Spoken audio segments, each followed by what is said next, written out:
जब से सौरिया में पारी गए हो दुबराई गैला जब से सौरिया में पारी गए हो दुबराई गैला बलम कहतु त मोरी धना बहिन बलवती कहतु त मोरी धना बहिन बलवती चुप रहा चप रहा बस करहा राजय बाबाल चुप रहा चप रहा बस करा बरा जय बराज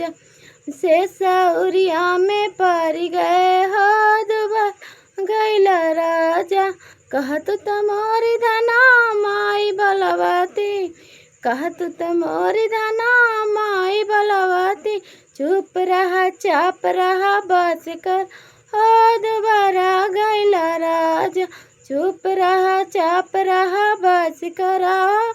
मरा गैला राजा जब से सौरिया में पड़ गए हो दोबारा गैला राजा कहत तुम्हारी धना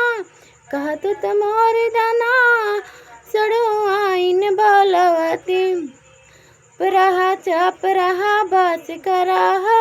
मरा जय बराजा चट करा पाट मोतर कार करा मोटा जय बराजा चट करा पाट मोतर कार करा बरा जय बराजा।